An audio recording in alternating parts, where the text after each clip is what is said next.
A mensagem de hoje é essa: eu vou me entregar. Você vai se entregar? Qual é a dúvida que você tem? Venha comigo a Bíblia Sagrada. Se você puder, abra no Evangelho de João capítulo 9. Você que está acessando pela internet aqui a Escola Adventista de Interlagos, seja bem-vindo entre nós. Essa é a penúltima noite. Talvez você esteja na Alemanha, na França, nos Estados Unidos, talvez no Japão, em algum lugar do mundo e até mesmo aqui no Brasil. Que bom que você está acessando a cada noite conosco. É um privilégio poder estar com você aqui, é uma bênção. É muito bom poder falar com você. Sabe, a cada noite nós estamos estudando a palavra de Deus. Talvez você esteja acessando pela primeira vez a internet e a Escola Adventista aqui nesse momento todo especial que estamos vivendo. Então quero lhe dizer uma coisa: a cada noite estamos estudando a Bíblia. E hoje você está entrando pela primeira vez? Venha conosco, amanhã é a última noite. Mas você pode acessar aí e buscar os cultos que foram realizados a cada dia desta semana, e você poderá participar conosco. Mande uma mensagem, mande um ok. Sabe, o nosso grupo que trabalha com você apresentando essas mensagens vai entrar em contato com você, e vai ser muito bom poder falar com você. Que Deus te abençoe. Vem comigo, venha junto na palavra de Deus agora. Evangelho de João 9, todos aqui, João 9. Se você trouxe a Bíblia, acompanhe a leitura. Se você não a trouxe, não há problema, vamos ler. Vou pedir a minha recepção a todo mundo agora. Vamos assentar, vamos ouvir a palavra de Deus. Quem chegou agora, já chegou. Quem não chegou, não chegará mais. Meninas da recepção,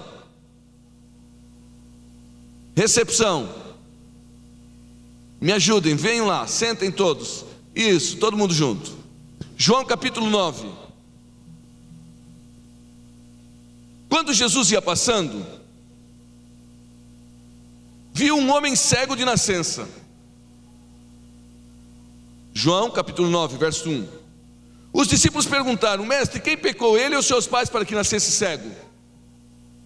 Jesus respondeu: nem ele pecou, nem seus pais, mas isso aconteceu para que se manifestasse as obras de Deus. Devemos fazer as obras daquele que me enviou enquanto é dia. Noite vem quando ninguém poderá trabalhar.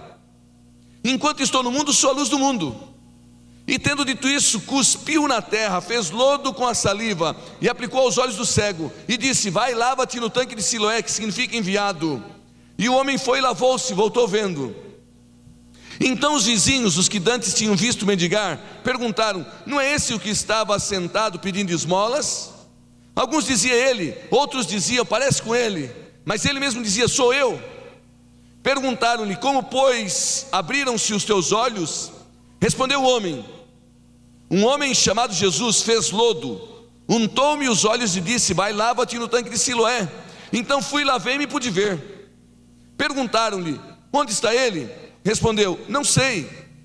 Levaram-no aos fariseus, aquele que dantes tinha sido cego. Ora, aquele dia era sábado. Verso 14. Em que Jesus fez lodo e untou os olhos do homem. Portanto os fariseus também perguntaram: como vira? E o homem respondeu: aplicou lodo aos meus olhos, lavei-me e vejo. Verso 16. Alguns dos fariseus diziam: este homem não é de Deus, pois não guarda os mandamentos e o sábado. Mas os outros perguntavam: como pode um homem pecador fazer tais sinais miraculosos? De modo que havia uma briga entre eles. Finalmente tornaram a perguntar ao cego: que dizes tu a respeito daqueles que abriu os teus olhos? E o homem respondeu: ele é um profeta. E os judeus não acreditaram que ele tivesse sido cego e que agora via, enquanto não chamaram seus pais.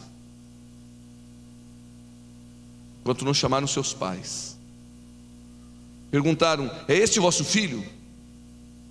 É esse que vos dizeis ter nascido cego? Como vê agora? E os pais responderam: sabemos que é o nosso filho e que ele nasceu cego, mas como vê? Quem abriu os olhos? Não sabemos. Tem idade, pergunte a ele. Ele pode falar por si próprio. Seus pais diziam isso porque temiam que os judeus tinham resolvido que aquele que confessasse ser Jesus o Cristo, esse deveria ser expulso da sinagoga. Foi por isso que os pais disseram: tem idade? Pergunte a ele. Chamaram-no a segunda vez, aquele homem que tinha sido cego, e disseram: dá glória a Deus, sabemos que este homem é um pecador. E último verso. Respondeu ele: se é pecador eu não sei, mas uma coisa eu sei: eu era cego e agora? Eu era cego e agora vejo. Com todo respeito àqueles que têm alguma dificuldade visual, eu gostaria de nessa noite falar um pouquinho sobre cegueira. Você conhece um cego?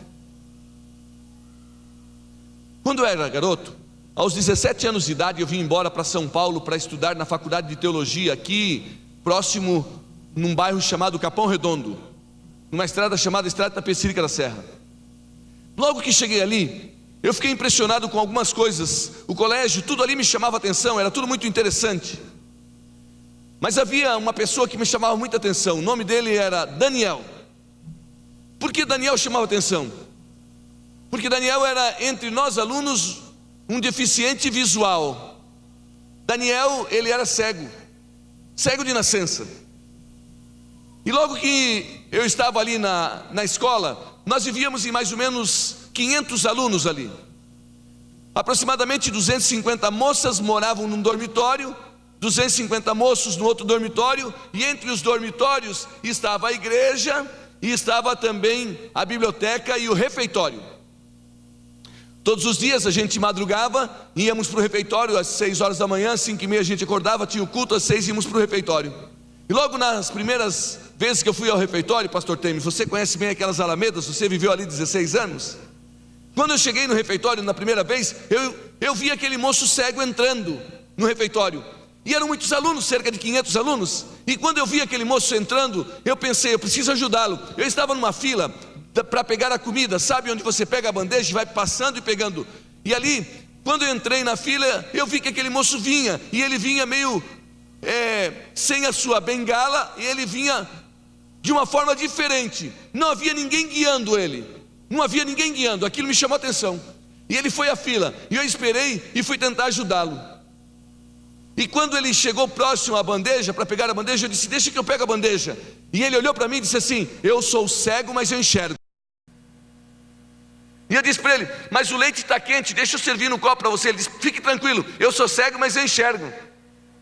Daniel tinha uma sensibilidade muito especial, muito especial. Interessante, ele tinha uma sensibilidade ao ponto de ter noção de distância. Ele não andava pelo colégio, pelas alamedas, com a bengala. Alguém deve ter andado com ele, ele sentiu a sensibilidade do lugar, e ele andava sem bengala. Era impressionante como Daniel chamava atenção. Por quê? Pela sabedoria que ele tinha para andar, para se governar ali, apesar de ter a limitação da sua cegueira. E aquilo me chamava muita atenção. Nas madrugadas, a gente ia muitas vezes estudar na sala de estudo, e quando chegava na sala de estudo, lá estava o Daniel. Daniel fazia faculdade de letras, e ele estava na sala de estudo todas as madrugadas estudando. Ele tinha um fone de ouvido bem grande, e um gravador, que ele levava para todos os dias para a sala de aula. O professor dava aula, e ele então ouvia a aula, e toda a matéria na faculdade de letras naqueles dias, o professor tinha que falar tudo. Não era somente a leitura em voz baixa. O professor dava aula e o Daniel então gravava todas as aulas. E durante as madrugadas ele ligava o gravador e ouvia as aulas e digitava na sua máquina de braille. E Daniel, interessante que ele estudou no período da faculdade, no mesmo período que eu. E sabe o que me chamou a atenção? Daniel nunca reprovou. Daniel não ficava em exame. Daniel passava nas matérias, e enquanto aqueles que enxergavam perfeitamente não passavam nas matérias, Daniel passava rapidamente nas matérias e não ficava em exame. Sabe por quê? Porque a vida é dura, sabe para quem? Para quem desiste, para quem não enfrenta. E Daniel enfrentou, e ele foi aprovado na faculdade de letras, e ele se formou. Que bonito, né? Junto com aqueles que não tinham dificuldade visual, que não passavam na matéria, Daniel passou. Agora, há poucos anos atrás, eu fui pregar na cidade de Piracicaba, assim num auditório como esse. E eu percebi que entre as pessoas que estavam no auditório, eu percebi que o Daniel estava lá. Há mais de 20 anos eu não vi o Daniel. E no final da palestra eu pedi para que ele ficasse, e ele ficou, e eu conversei com ele. Ele me disse: olha, eu sou funcionário público do governo de São Paulo, na cidade de Piracicaba. Daniel enfrentou a batalha da vida, e ele venceu apesar de sua limitação visual. Interessante, a Bíblia fala muito dos cegos. Eu descrevi uma noite Bartimeu, mas hoje eu gostaria de descrever este cego de João capítulo 9. João 9 descreve um cego, e a Bíblia Sagrada não diz o nome dele. O texto começa assim: Jesus ia passando por um lugar, quando encontrou um cego. E ao encontrar o cego, os seus discípulos fizeram uma pergunta. Olha que pergunta interessante que os discípulos fizeram a Jesus: quem pecou, ele ou seus pais, para que nascesse cego? A pergunta dos discípulos é uma pergunta que muitas vezes pastor Sérgio, pastor Temes, vocês do ministério, pastor Vicente, pastor Flávio, essa é a pergunta dos discípulos que ecoa desde os dias de Jesus. Quando olharam um homem cego, perguntaram: quem pecou, ele ou seus pais? Essa é a natureza humana, essa é a forma da natureza humana, olhar os seres humanos. Seres humanos olham as pessoas e muitas vezes não valorizam o que as pessoas são para Jesus Cristo. Pensa comigo, quando Jesus Cristo olha para o ser humano, Ele não olha como um pecador, Ele olha como um candidato ao reino dos céus. Ele qualifica todos os seres humanos como candidato ao reino dos céus. As pessoas são candidatos para Deus ao reino dos céus. Deixa eu lhe dizer uma coisa: só existe um destino para o ser humano, só um. O único destino que existe para os seres humanos, se Ele quiser, é o reino dos céus. Seres humanos, morreu porque era destino, já viu essa história? Era destino, por isso fez assim. Só existe um destino para os seres humanos, biblicamente falando. O destino de cada um de nós, se nós desejarmos, é o reino dos céus. O reino dos céus é o destino de cada um de nós, se nós nos entregarmos e nos colocarmos nas mãos de Deus. Mas olha como é a cabeça do ser humano. Eles andavam com Jesus. Rapaz, você trouxe até bandeja hoje? O negócio está ficando bom. Vai dizer que amanhã tu vai trazer um suco também. Não faça isso. Vou ter que tomar água agora, tá? Dá licença.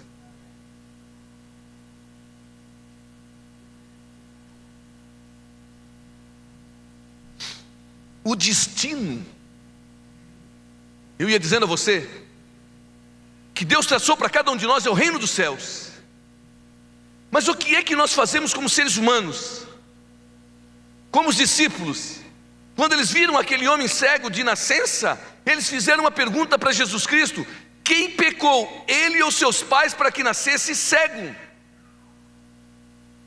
Sabe o que eles tinham no coração? Eles tinham no coração a doutrina do pecado original. A doutrina do pecado original, ela foi formulada muito depois por um tal de Santo Agostinho. Já ouviu falar disso? Muitos anos depois. Mas no que consiste a doutrina do pecado original? A doutrina do pecado original consiste na defesa da ideia de que um ser humano nasce com a culpa do pecado dos pais. Qual era o conceito que os discípulos estavam levantando ali diante de Jesus? Esse homem deve ter nascido cego por causa do pecado do pai dele. Ele vive assim por causa do pecado do pai dele. E na doutrina do pecado original, formulada por Santo Agostinho, é a ideia de que seres humanos nascem com a culpa do pecado. Quando a Bíblia Sagrada não apresenta seres humanos nascendo com a culpa do pecado dos seus pais, seres humanos podem sofrer as consequências do pecado dos seus pais, mas não a culpa. Na formulação de Agostinho, as crianças ao nascerem nascem com a culpa do pecado dos pais, com o pecado chamado pecado original, doutrina formulada por ele. É por isso que batiza crianças, bebês de colo. Por que você acha que surgiu a doutrina do batismo de bebês de colo por aspersão? Com a ideia, a defesa da ideia de que a criança nasce com a culpa do pecado dos pais. Mas o profeta Ezequiel e a Bíblia Sagrada descreve: o filho não levará a maldade do pai, nem o pai levará a maldade dos filhos. Cada um de nós dará conta no juízo diante de Deus. Todos compareceremos diante do tribunal de Deus. É por isso que o apóstolo Paulo, no livro de Romanos, diz assim: meus queridos irmãos, meus líderes que ajudam os pastores nesses lugares, E tu, por que julgas o teu irmão? E tu, por que despreza o teu próximo? Com o mesmo julgamento que julgas o teu irmão, será julgado. Naquele dia Jesus entra na cidade, e quando ele entra na cidade, os discípulos perguntam: quem pecou, ele ou seus pais? A culpa é de quem? Você já viu quando nós levamos alguém ao batismo, quando nós trabalhamos com alguém para ser batizado, o conceito que nós precisamos ter é o conceito do reino dos céus. Quando os discípulos começaram a ter aquele conceito errado, ora, quem pecou, ele ou seus pais? Eles queriam, sabe o que eles queriam? Eles estavam mais preocupados com o pecado do que com a salvação. Vou repetir, pastor Sérgio, olha só que coisa interessante. Eles estavam mais preocupados com o pecado do que com a salvação daquele cego. Olha a pergunta que eles fizeram: quem pecou, ele ou seus pais? Ele e os seus pais para que nascesse cego. A preocupação dos discípulos ali estava muito mais em descobrir o pecado dele do que a salvação dele. Quando o ministério de nosso Senhor Jesus Cristo é muito diferente de todos esses conceitos, será que algum dia alguém foi falar para você assim: vamos ver a vida dessa pessoa, espera, vamos prescrutar, vamos esperar, dá uma barrada, segura? Você já ouviu alguém falar? Deixa a gente reunir e resolver. Esse foi o conceito daquela comissão que andava com Jesus Cristo. Ora, agora você imagina que se seres humanos que andavam com Jesus Cristo naqueles dias faziam esse tipo de pergunta, quanto mais nós que vivemos no mundo de hoje, não é mesmo? Enfrentando tantas batalhas e tantas dúvidas. É muito comum essa dúvida pairar na cabeça. Eu não vim nessa noite aqui chamar a atenção de ninguém. Eu não vim nessa noite aqui falar no meu auditório aquilo que talvez alguém não gostaria de ouvir. Mas eu vim dizer uma coisa: nós precisamos ter um conceito muito maior. Ao olharmos para as pessoas, é muito melhor nós olharmos na visão de Jesus Cristo, quando Ele olha para os seres humanos, sabe como? Como um candidato ao reino dos céus. Mas os discípulos estavam preocupados com o pecado daquela pessoa. Enquanto nos preocuparmos com o pecado das pessoas, nós não olharemos para elas como candidato ao reino dos céus. Enquanto ficarmos olhando e procurando o pecado nas outras pessoas, talvez o conceito de olhar o pecado nas outras pessoas poderia esconder o pecado nosso no nosso coração também. Sabe por quê? Isso é normal. Até aqueles que estavam andando com Jesus Cristo, olha a pergunta: quem pecou, ele ou seus pais? Mas a beleza do Evangelho, quando Jesus Cristo encontra com aquele homem, Ele dá a lição. E sabe o que Ele diz? Ele traz para nós aquilo que nós precisamos. Ele diz assim: nem ele pecou e nem seus pais. Vocês não conhecem o coração dele? Quem é que conhece o coração de um homem? Olha o ministério de Jesus Cristo. Enquanto os discípulos olhavam e diziam assim: quem é culpado? Esse é o conceito nosso. A gente sempre quer saber quem é o culpado. A gente quer descobrir quem é o culpado. É normal, nós somos pecadores. Os discípulos também. E Jesus diz: nem ele pecou e nem seus pais. Pare de olhar para o pecado. Olhe para a salvação. Olhe para a salvação. É muito melhor olhar para a salvação do que para o pecado. Você quer se tornar parecido com o pecado? Olhe para o pecado. Você quer se tornar parecido com a salvação? Olhe para a salvação, para o Salvador. Quem pecou, ele e os seus pais para que nascesse cego. E a beleza do Evangelho, olha o que diz Jesus: nem ele nem seus pais. Agora escuta tudo o que eu vou te dizer agora. Se você esquecer tudo nesta semana, em nome de Jesus, não esqueça o que eu vou te dizer. Jesus Cristo disse assim: isso aconteceu para que se manifestasse a glória de Deus. Pastores, eu quero falar com vocês. Vocês são os líderes. O que precisa se manifestar nas vossas igrejas, falem isso para os vossos anciãos, falem isso para os vossos líderes. O que precisa se manifestar na nossa igreja é a glória de Deus. A glória de Deus. Sabe quando a glória de Deus se manifesta? Quando um pecador se arrepende e se entrega a Jesus. Porque quem crer e for batizado será salvo. Essa é a glória de Deus. A glória de Deus não está num prédio. A glória de Deus não está numa construção. A glória de Deus está na salvação. Quando Jesus olhou para aquele homem, Jesus Cristo disse para os discípulos assim: vocês estão redondamente enganados. Vocês se enganam em querer julgar as pessoas. Vocês se enganam em olhar para o exterior e querer descobrir o coração da pessoa. Quem pecou, ele ou seus pais? E Jesus então responde a eles: nem ele nem seus pais. Mas tudo isso está acontecendo, sabe para quê? Para se manifestar a glória de Deus. Eu não tenho dúvida que a sua vinda nesse auditório, eu não tenho dúvida que cada noite que você tem vindo aqui é a manifestação da glória de Deus em você. Você só está aqui e você testemunhou de cerca de 40 batismos já aqui. Sabe por quê? A glória de Deus se manifestando. Se tem algo que precisa se manifestar em nossa vida, em nossas comissões, em nossas igrejas, em nossa casa, é a glória de Deus. Naquele dia, Jesus Cristo disse: isso aconteceu para que se manifestasse a glória de Deus. Tendo dito isso, cuspiu na terra, fez lodo e passou aos olhos do cego. E ao passar aos olhos do cego, ele disse assim: vai e lava-te no tanque de Siloé, que significa enviado. E o homem foi e lavou-se, voltou vendo. Deixa eu lhe fazer uma pergunta bem simples aqui, para você nunca mais esquecer. Naquele dia Jesus faz lodo, faz uma lama, cospe no chão.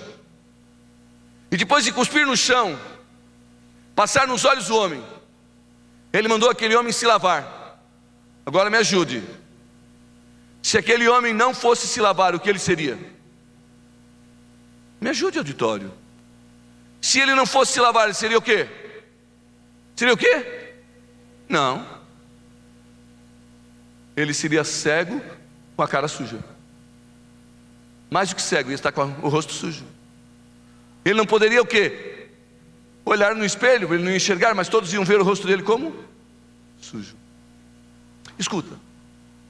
Poucas vezes a Bíblia fala do cuspo de Jesus Cristo. Poucas vezes. Há no Novo Testamento pelo menos duas manifestações de Jesus cuspindo. A Bíblia diz que naquele dia Jesus cuspiu no chão, fez lodo, untou os olhos do homem. E sabe o que ele fez? Depois de cuspir no chão, ele passou nos olhos do homem, e o homem foi e voltou enxergando. Mas a Bíblia Sagrada fala também do cuspo de Jesus Cristo. No Evangelho de São Marcos, deixa eu só abrir a minha Bíblia aqui para passar para você. Só um segundo, por gentileza. A Bíblia Sagrada nos descreve, no capítulo 7 do Evangelho de Marcos, eu não vou ler para você, mas eu vou manifestar aqui o texto. O Evangelho de São Marcos diz que um dia Jesus está numa cidade. Quando ele chega naquela região de Decápolis, trouxeram a ele um homem surdo e gago. Surdo e gago. Aquele homem era gago porque era surdo. Você já viu um gago? Gagueira tem dois princípios básicos. Se tem algum psicólogo entre nós, ele vai concordar comigo. Primeiro princípio básico de gagueira, qual é? Problemas de ordens emocionais. Pai e mãe que não se dão bem, divórcio, separação, causa gagueira nos filhos. Segundo princípio, especialmente o primeiro é emocional. Segundo pode ser físico. O físico pode ter uma remediação como? Com alguma cirurgia. E o emocional, com tratamentos psicossomáticos. Gagueira tem esses dois princípios. O Evangelho de Marcos, no capítulo 7, descreve que Jesus vai a uma cidade chamada Decápolis.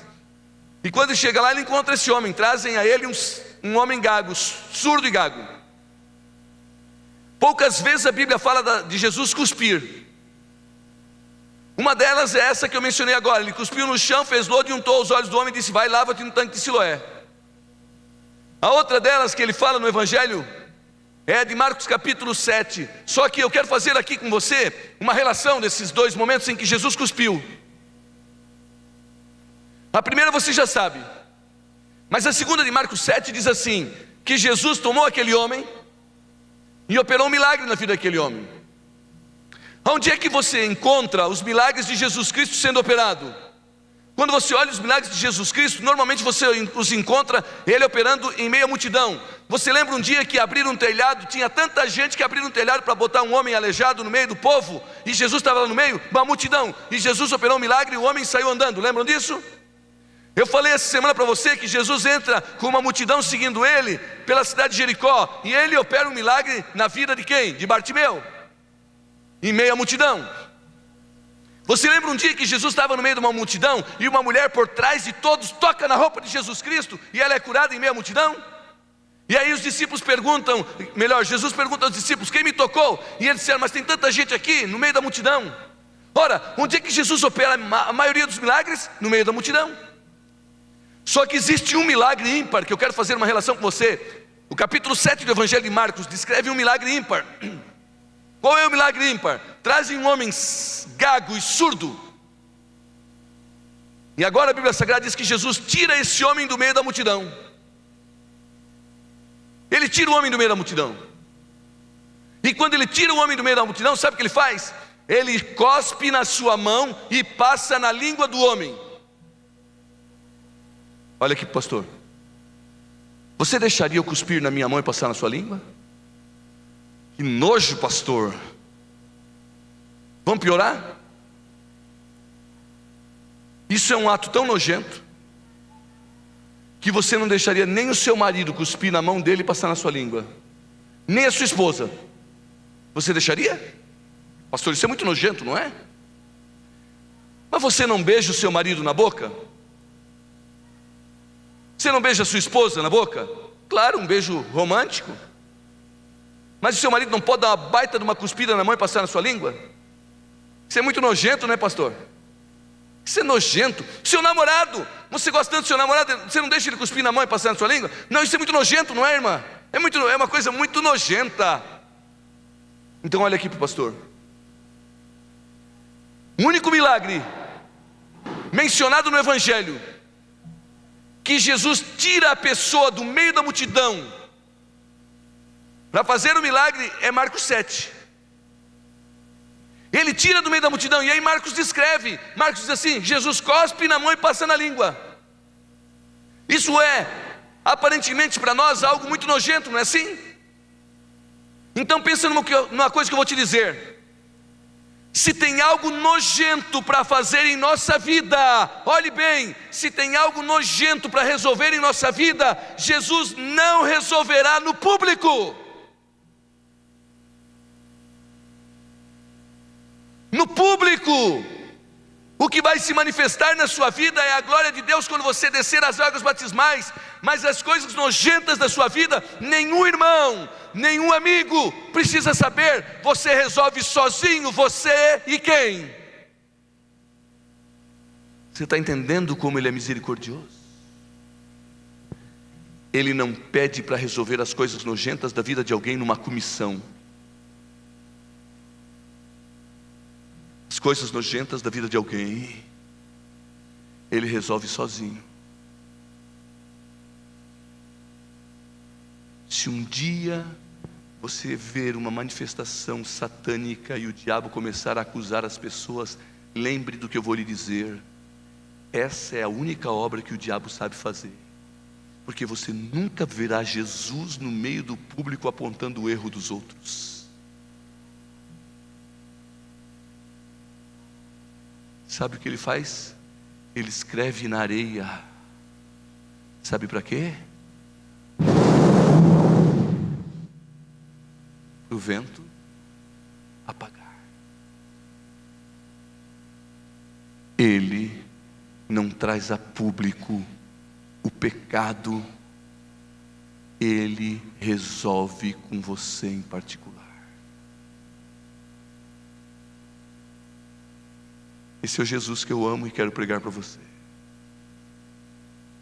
Será que nessa noite estou falando para alguém que gosta de julgar alguém? E tu, por que julgas o teu irmão? Naquele dia Jesus tira aquele homem gago e surdo, cospe na mão, passa na língua.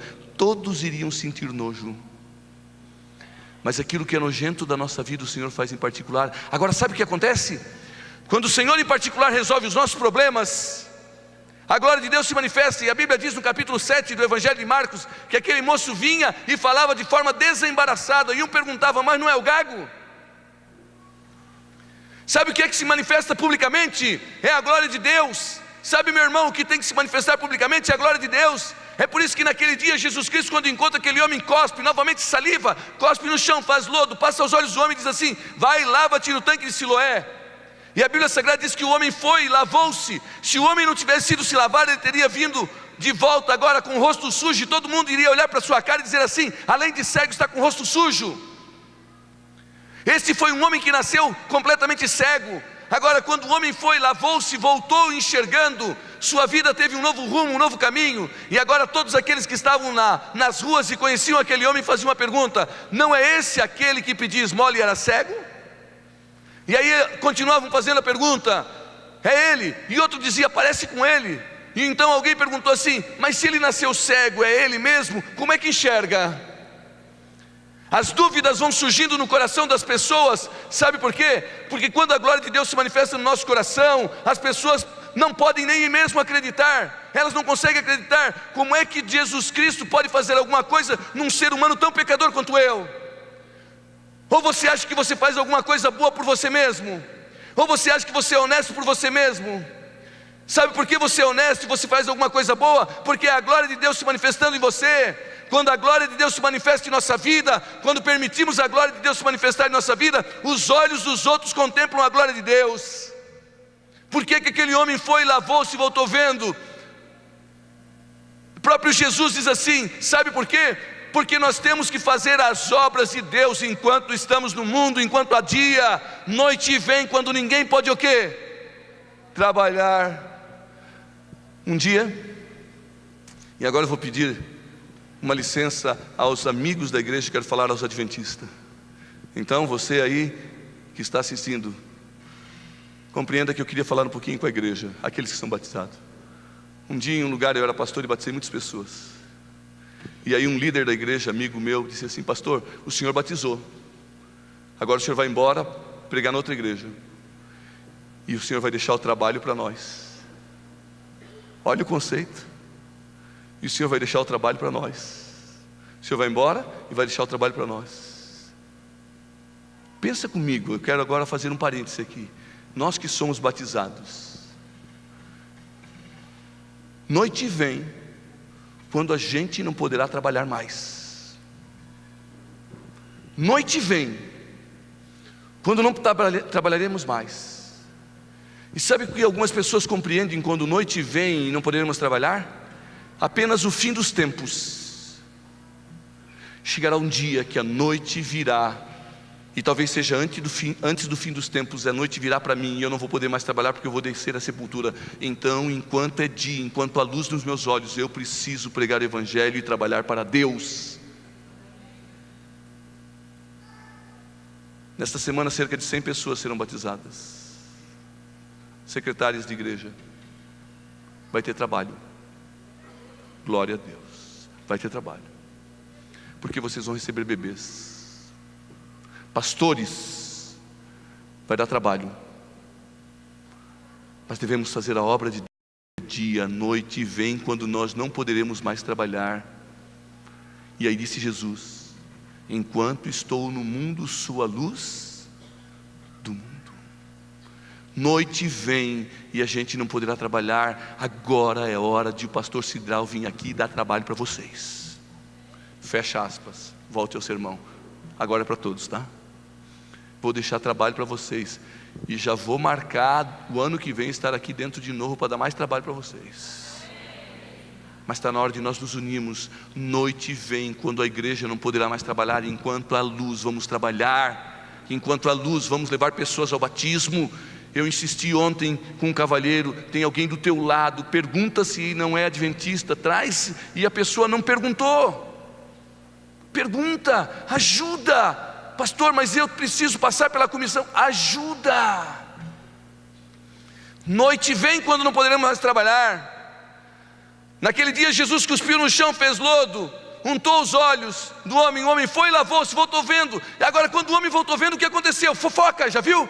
Já viu como é fofoca? Começou a dizer, um disse: olha, parece ele. O outro disse, parece que não é ele. O outro disse, olha, eu acho que é ele. Mas esse cara não vai voltar a ser cego. Já viu? Vai voltar a pecar, vai abandonar a fé. Sabe as conversas que as pessoas diziam? As pessoas começavam, ao invés de as pessoas apostarem no milagre de Deus e acreditarem no milagre de Deus, começaram o quê? Lançar dúvidas. Deixa eu lhe dizer uma coisa: a dúvida não faz parte da perfeição. Na perfeição não há dúvida. Na salvação há uma certeza. Creia na salvação, ela é uma certeza sem dúvida. Enquanto aquele homem vinha enxergando, ao invés das pessoas darem glória, começaram a colocar dúvida: olha, parece ele, mas não é. Ora, como é que vai viver assim? Ora, antes fumava, antes bebia, antes usava droga, vivia numa comunidade, estava lá na pior de todas as situações, mudou a vida, será mesmo? Olha, e vai permanecer ou só tomou um banho? Aliás, já ouviu alguém dizer só tomou um banho? Ainda bem que nessa região ninguém fala isso. Eu louvo a Deus, porque ao longo do meu ministério tenho batizado cerca de 17 mil pessoas. Eu louvo a Deus, sabe por quê? Porque dessas 17 mil pessoas, eu não sei quantas permaneceram, mas eu sei que uma marca ficou no coração dessas pessoas. Você não tem régua para medir a salvação. Quando você estiver numa igreja que tiver régua para medir a salvação, abram os olhos. A medida da salvação está no tamanho da graça de Jesus Cristo, e ela é infindável. A medida da salvação está na mão de Jesus Cristo, que foi pregada na cruz do Calvário por cada um de nós. Naquele dia perguntaram: parece ele, mas será que é? E aí sabe o que fizeram? Na dúvida reuniram um grupo de pessoas para julgar, e começaram a conversar. E agora disseram assim: mas se é ele mesmo, não adianta perguntar para ele, vamos perguntar para os seus pais. Já viu? A glória de Deus se manifesta e as pessoas ficam na dúvida. O homem é cego de nascença, passa a enxergar, e ainda assim eles vão perguntar para os seus pais. E aí perguntam aos seus pais: esse é seus filhos mesmo?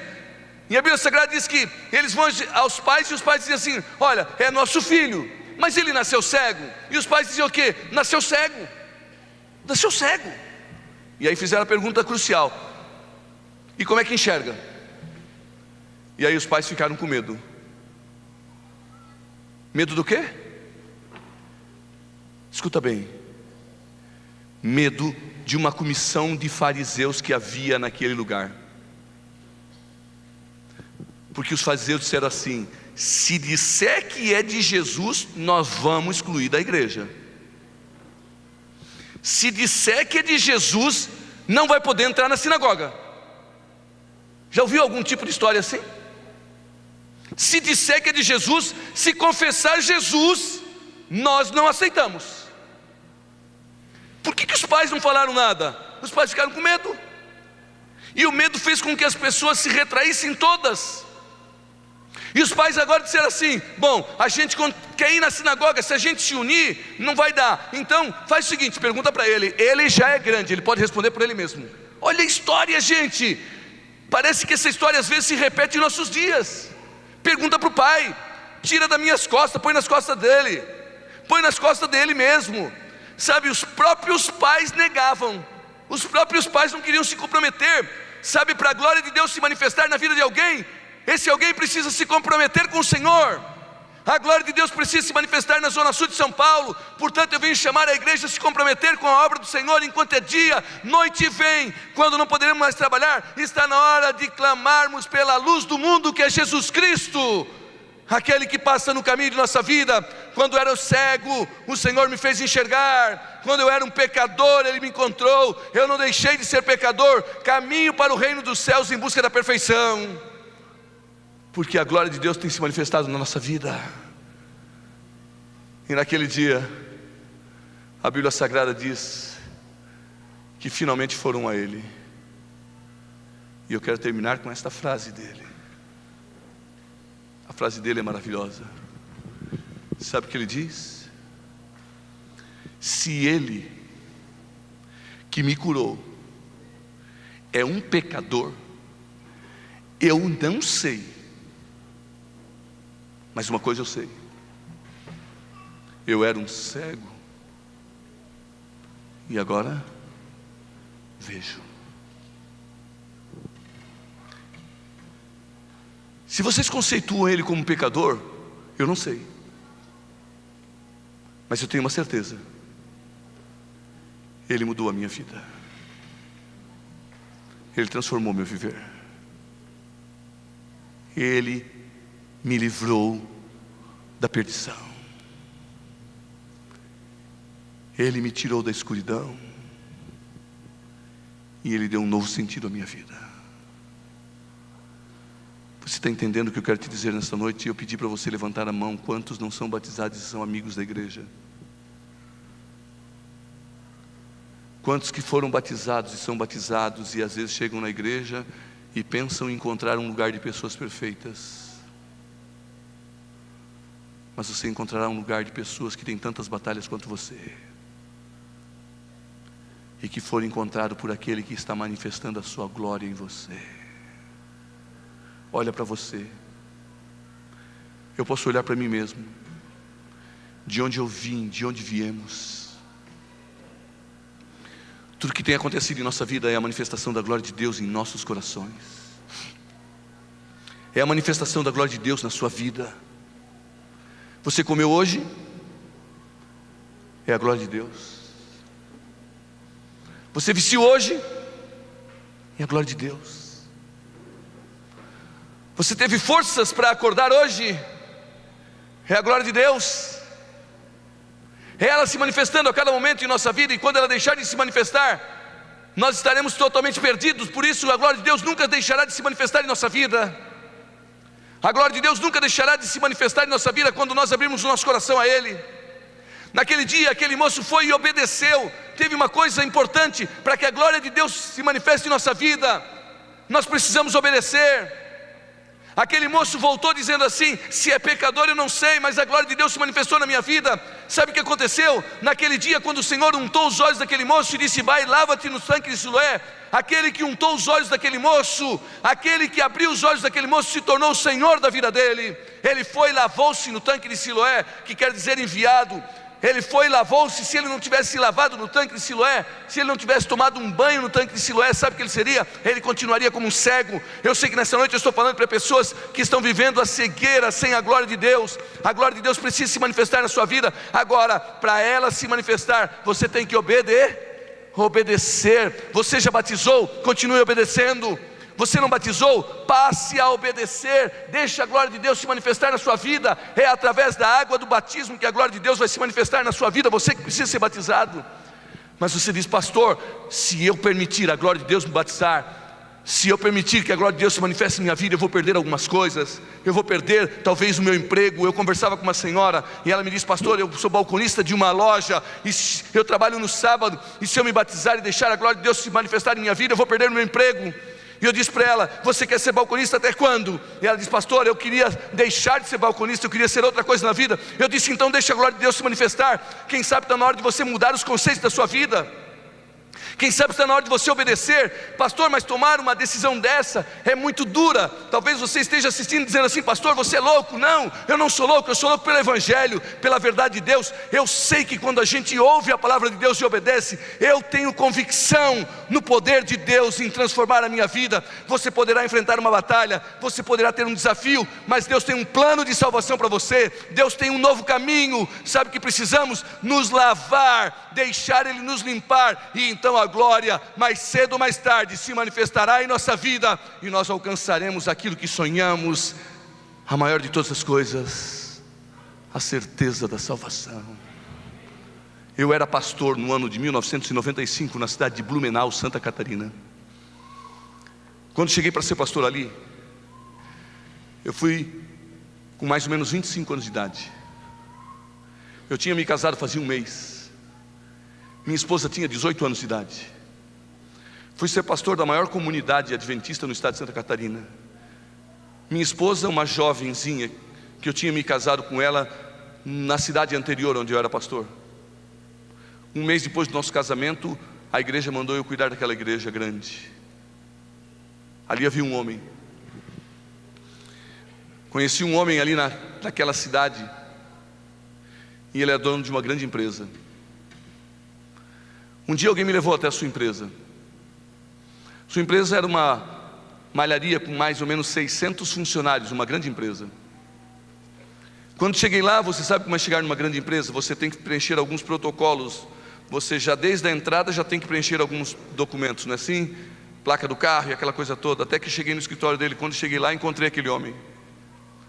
Eu ia encontrar aquele homem lá no seu escritório. Uma coisa que me chamou a atenção, sabe o que ele tinha? em cima da mesa a Bíblia.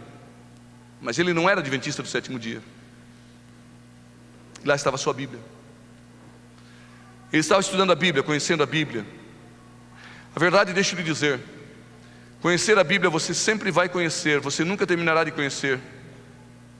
Eu já fui na faculdade só para estudar a Bíblia, já fui no mestrado só para estudar a Bíblia, já fui no doutorado só para estudar a Bíblia, e eu nunca vou terminar de estudar a Bíblia, você nunca vai terminar de estudar, sabe por quê? Porque a Bíblia é viva. E sabe por que a Bíblia é viva? A Bíblia é viva porque o seu autor vive para sempre. Quando eu leio as palavras da Bíblia para você, eu leio as palavras vivas de um Deus vivo que vive eternamente. Seu livro é vivo e as suas palavras são vivas e elas têm vida. E aquele homem me disse: pastor, eu tenho a minha empresa, mas a minha empresa é sociedade com um amigo. E na sociedade com um amigo, eu consigo guardar o sábado. Você já ouviu alguém dizer: eu não posso me batizar porque eu não guardo o sábado? E aí ele me disse: olha, se eu guardar o sábado, eu tenho que fechar a empresa, meu sócio não admite. E ele foi estudando a Bíblia. Só que quando você estuda a Bíblia e descobre a glória de Deus tem que se manifestar em sua vida. E quando a glória de Deus se manifesta na sua vida, alguma coisa radical tem que acontecer. Enquanto você não deixar alguma coisa radical acontecer, você vai continuar com o rosto sujo. Você continuará cego e com o rosto sujo. Está na hora de você limpar talvez alguma coisa da sua vida. E a Bíblia Sagrada nos ensina que o homem foi e lavou-se. E aquele homem tinha dificuldade, muitos funcionários. Imagina quanto vale uma empresa dessa. E eu fiz um desafio com outro amigo pastor. E o desafio foi: fecha a empresa no dia de sábado. E ele disse: não dá, meu sócio não aceita. Mas a Bíblia foi mexendo com o coração. Olha, eu sei que a palavra de Deus está mexendo com o coração de muitos de vocês. Ela está mexendo, não são as palavras do pastor. As palavras do pastor são palavras humanas, mas quando eu trago a palavra de Deus, é a palavra de Deus. É a de Deus, é viva. Eu sou igual a você, eu não sou melhor do que você. Eu não estou aqui para dizer que eu sou melhor do que você, ou que minha oração tem mais poder do que você. Ao pé da cruz de Cristo somos todos iguais. Mas eu preciso desafiar você. Eu preciso insistir com você. Está na hora de você tomar uma decisão. E naqueles dias eu insistia com aquele homem. E finalmente ele tomou a decisão. Só que quando ele tomou a decisão, ele foi ao seu amigo, sócio. E o seu sócio disse assim: não, de forma nenhuma. Se você quer guardar o sábado, se você quer mudar a sua vida, saia da empresa e deixa a sua parte, leve embora e saia daqui. E o seu sócio cuidava da parte administrativa, ele cuidava da parte da produção. E finalmente ele saiu. E ele rompeu a sociedade naqueles dias. Com muito dinheiro ele saiu de lá. Muito dinheiro aos nossos olhos, para nós que não temos nada. Mas para ele, um empresário, ele saiu com 600 mil reais. Isso não é dinheiro para uma grande empresa. Só que quando ele saiu com isso, ele saiu decidido a servir ao Senhor. Agora, quando ele decidiu servir ao Senhor, sabe o que aconteceu? As pessoas mais próximas dele começaram a fazer o quê? A maltratá-lo e dizer que ele tinha enlouquecido e que estava fazendo uma grande besteira. Alguém já disse isso para você? Vai virar crente agora? Vai guardar o sábado? Vai perder o emprego? Você está louco? Esse é o conceito humano. Essa é a ideia dos homens. E o pior é que as pessoas estão bem do nosso lado, próximo da gente. E finalmente ele encarou e pegou aquele dinheiro e saiu. Só que poucos meses depois, ele me liga e diz assim: pastor, agora estou batizado, está tudo certo, vem aqui num restaurante comigo. E eu fui a um restaurante com ele. E quando eu cheguei lá no restaurante com ele, sentamos para comer alguma coisa, e ele me disse: o senhor viu o jornal da cidade? O que aconteceu? Ele disse: o senhor viu a malharia que era minha empresa? O Banco do Brasil está investindo dinheiro, capital na empresa que era minha. Ela vai exportar e ela vai multiplicar. E ele começou a contar: o banco está investindo 8 milhões de reais. Era muito mais dinheiro do que ele tinha saído. E o meu sócio está ficando cada vez mais milionário, e a empresa está crescendo cada vez mais. E sabe o que está acontecendo, pastor? Ele me disse: a minha família estão me pressionando, todo mundo está dizendo que eu fiz a maior loucura da vida, deixar a empresa para guardar o sábado, deixar a empresa para seguir uma religião, deixar a empresa. Você não deixa a empresa para guardar o sábado, diz para ele. Você não deixa a empresa para seguir uma religião, você deixa porque a glória de Deus se manifestou na sua vida. Você verá a glória de Deus se manifestar em sua vida. E ele disse: pastor, então me mostra a glória de Deus. Olha que glória Deus tem. Ele me disse: cadê a glória de Deus? Eu sei que com 600 mil a empresa é milionária. E aí eu não tinha resposta. Sabe por quê? Porque a religião desse mundo é dizer que a glória de Deus é dinheiro. Porque a religião desse mundo é dizer que quem tem dinheiro e dá dinheiro ganha mais dinheiro.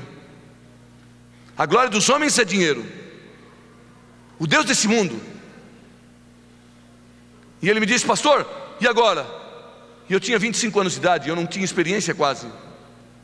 Eu nunca administrei uma empresa, eu nunca tive uma empresa. E ele me disse: pastor, me dá uma resposta. Olha a pressão, olha o que eu estou vivendo, pastor. Eu saio com 600 mil e a empresa fica milionária. E olha a pressão, cadê a glória de Deus? E aí eu dei uma resposta para ele. Eu disse para ele: deixa Deus ser Deus, e Ele cuidará de ti. Quando alguém decide para o lado de Deus, a glória de Deus se manifesta. O problema é que você está com medo de decidir. Sabe por quê? Porque você está com medo das pessoas que estão ao seu redor, quando você deveria deixar a glória de Deus se manifestar em você. 3 meses se passaram, e ele me liga e diz assim: vamos ao mesmo restaurante? Vamos. E quando a gente chegou naquele mesmo restaurante, lá naquele lugar, ele me disse assim: o senhor viu o jornal? E eu disse para ele: eu vi. Ele está preso, né, pastor? E eu disse: é verdade, ele está preso.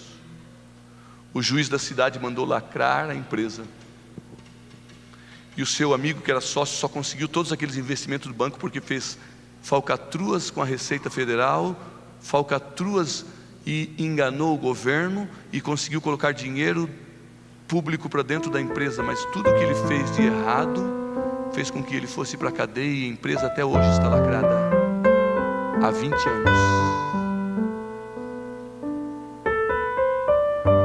E o seu sócio foi preso. E aí eu disse para ele: deixa Deus ser Deus. E sabe o que ele me disse? Ele me disse assim: eu não fui preso e não devo 4 milhões, mas Deus me deu sair com um pouquinho, chamado 600 mil. Hoje ele está idoso, não precisa mais trabalhar. Foi a pessoa que mais me ajudou a construir a igreja naquela região. Deus foi multiplicando a sua bênção. Por quê? Porque a glória do Senhor se manifestou. Você não acha que está na hora de deixar a glória de Deus se manifestar na sua vida? Até quando você vai esperar? Quanto tempo você vai esperar para que a glória de Deus se manifeste na sua vida? Eu estava ali atrás quando a Uda veio e disse assim: pastor, aqui está a ficha de batismo daquela moça.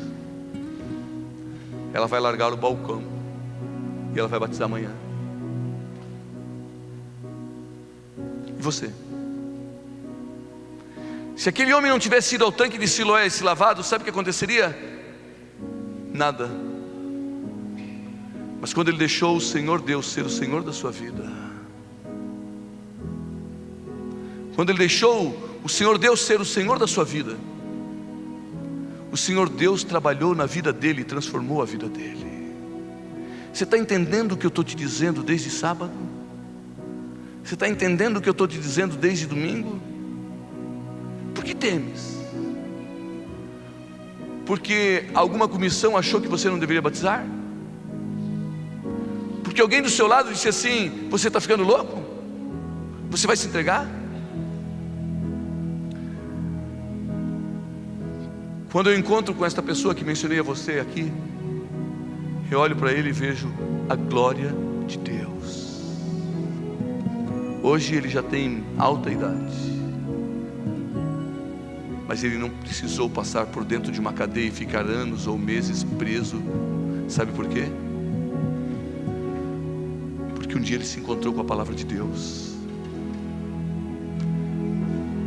e ela mudou o coração. Aparentemente ele teve uma perda, mas na verdade ele encontrou a maior de todas as vitórias da vida dele. Naquele dia Jesus passou e perguntaram a Jesus: quem pecou, ele ou seus pais? E Jesus respondeu: isso aconteceu para que se manifestasse a glória de Deus. Eu vou pedir que a Uda me traga uma ficha de batismo aqui na minha mão. uma ficha de batismo para mim. Por que esse culto desta noite está acontecendo aqui? Sabe por quê? Para que a glória de Deus se manifeste. Tem em minhas mãos uma ficha de batismo. Vou pedir para Eveline cantar a última música. E tem em minhas mãos uma ficha de batismo para fazer um desafio. Não é para você batizar hoje, mas hoje eu quero dizer para você: deixa a glória de Deus se manifestar na sua vida. Deixa a palavra de Deus se manifestar na sua vida. Tem em minhas mãos uma ficha de batismo. E nessa noite eu quero fazer um desafio, o mais ousado de todas as noites. Talvez você veio pela primeira vez, mas você tem estudado a Bíblia. Talvez você veio todas as noites aqui, mas não decidiu batizar. Tem em minhas mãos uma ficha de batismo. E nessa noite eu quero fazer o convite mais ousado. Eu quero orar com todos vocês que não foram.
Você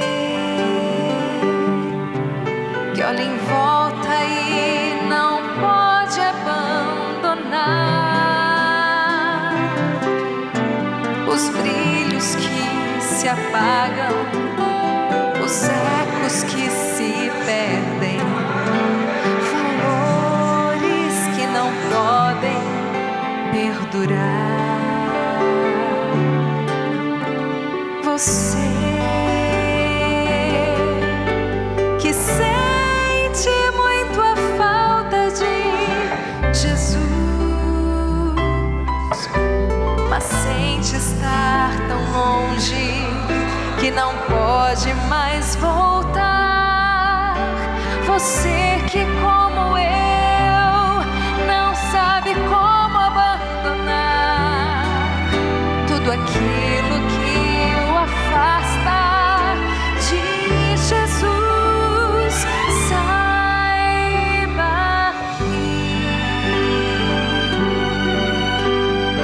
Jesus o aceita hoje como está. Vai até o infinito lhe buscar. Dá vida para que possa lhe salvar. Seu amor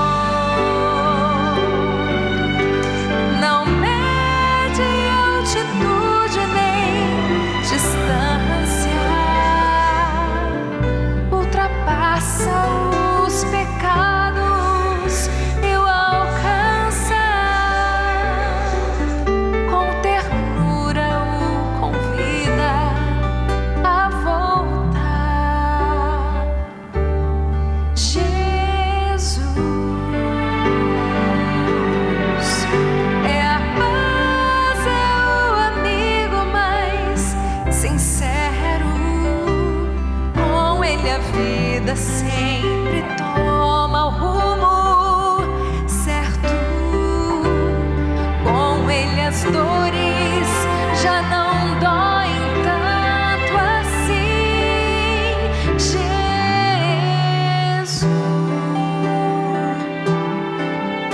é a voz que sempre chama e não acusa. É o braço aberto que nunca recusa. É o peito onde você vai se encontrar. Se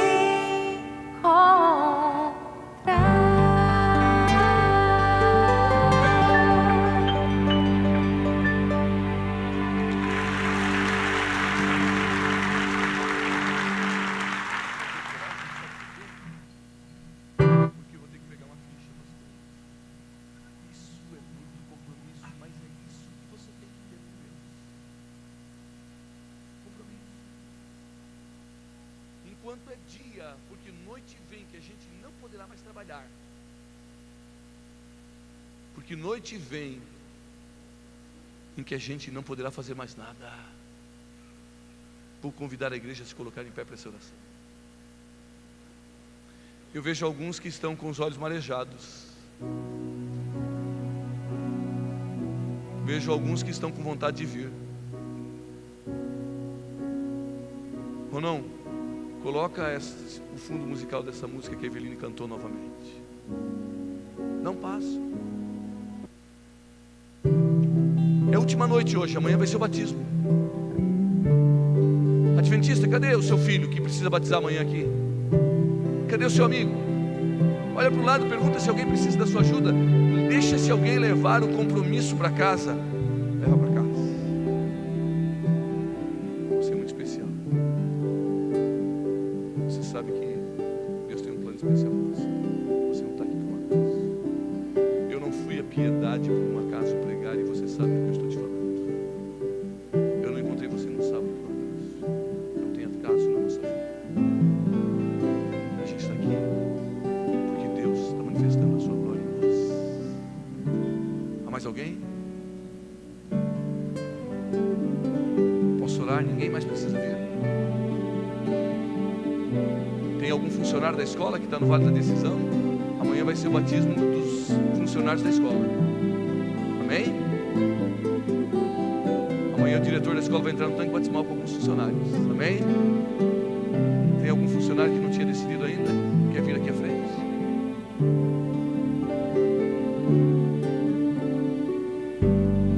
Você é ancião da igreja? Você tem alguém que já estudou 5 estudo bíblico com você? 6, tem ido à igreja com você? Cadê o seu amigo?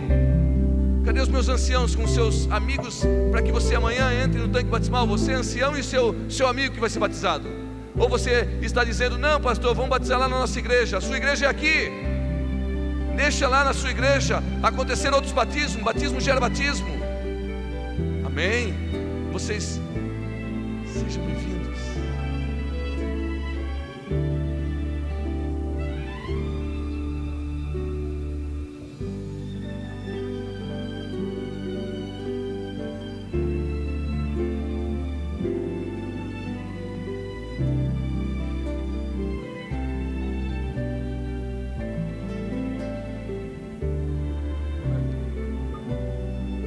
Mais alguém?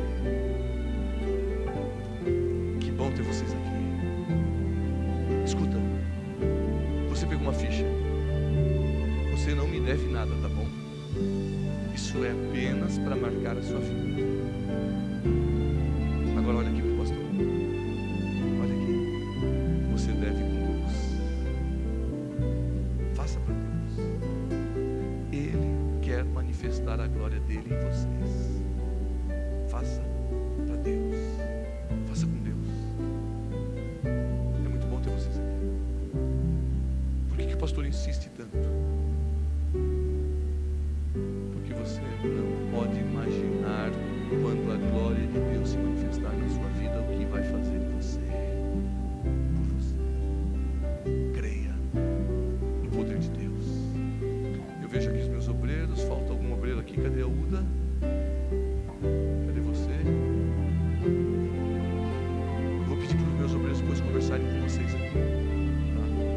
E se tiver algum detalhezinho, acerte. Faça para Deus. Deus tem uma bênção. Fica aqui nesse lado, junto. O pastor está ali. Há mais alguém? Você está querendo vir? Você tem um medo que te impede? Largue o medo.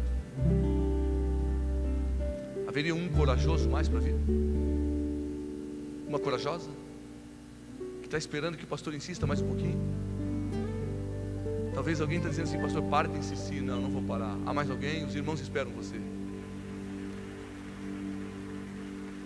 Há um corajoso ou uma corajosa para vir ainda? Está louco de vontade de vir e está resistindo?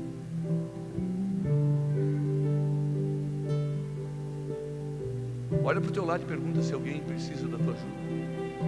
Olha, pergunta se é adventista. Você conhece quem está do teu lado? Venha, caminha. Fecha. Venha, dê um passo. Pergunta para o seu amigo, para a sua amiga. Faz a obra de Deus. Faz o serviço de Deus. Deve ter um ex-adventista que não veio.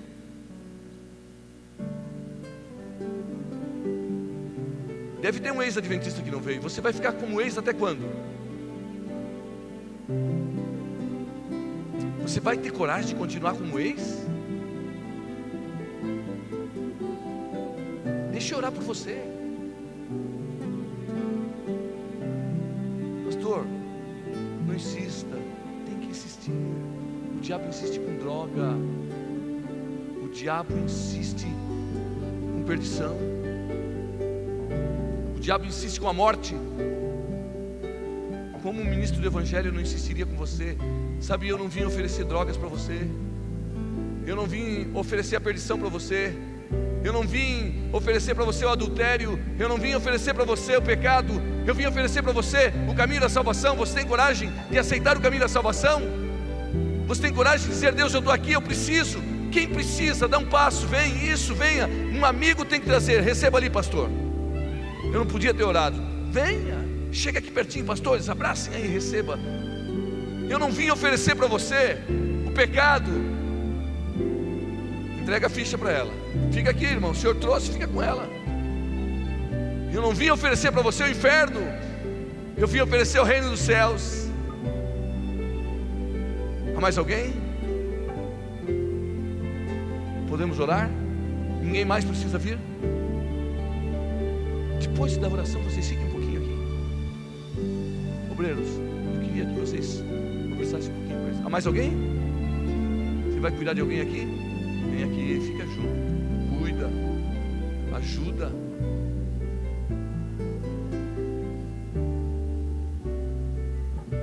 Deus te abençoe. Deus te abençoe.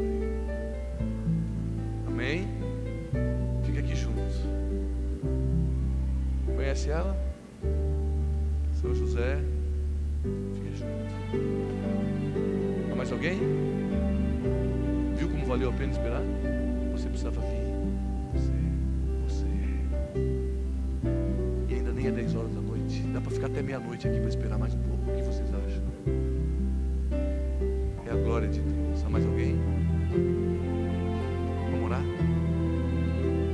Feche os seus olhos. Vamos orar, Deus, querido Deus. Parece para alguns um ato muito simples, uma oração. Mas essa é a força do reino dos céus aqui na terra. É através da oração que podemos falar contigo, Senhor Deus, Jesus Cristo querido, no santuário celestial, que intercede como nosso advogado no reino de Deus. Olha para cada um aqui, Senhor Deus querido, que veio aqui à frente. Escreve no reino dos céus o nome de cada homem e cada mulher que veio aqui à frente, Senhor.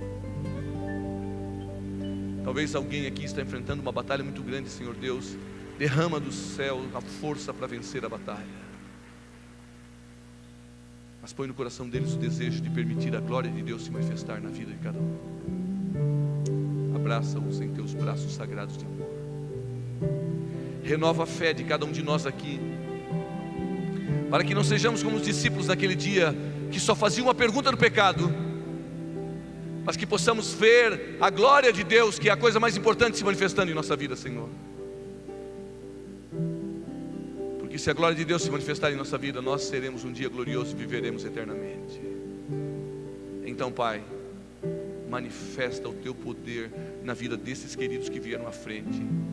Assim como contei a história, Senhor, daquele amigo que abandonou tudo e hoje é um homem livre, porque na verdade ele não saiu com aquela pequena quantia de dinheiro, ele saiu com a libertação. Eu sei que Tu quer dar a libertação a cada uma dessas mulheres, a cada um desses homens, Senhor Deus. Restaura, cura, transforma, renova a vida de cada um desses aqui, Senhor. Que no poder dos altos céus possamos viver, que vivamos para o reino dos céus, em nome do Pai, do Filho e do Espírito Santo. Obreiros, eu quero que vocês conversem um pouquinho com esses meus amigos aqui. Amanhã é uma festa especial. Irmãos, vão em paz. Que Deus abençoe vocês.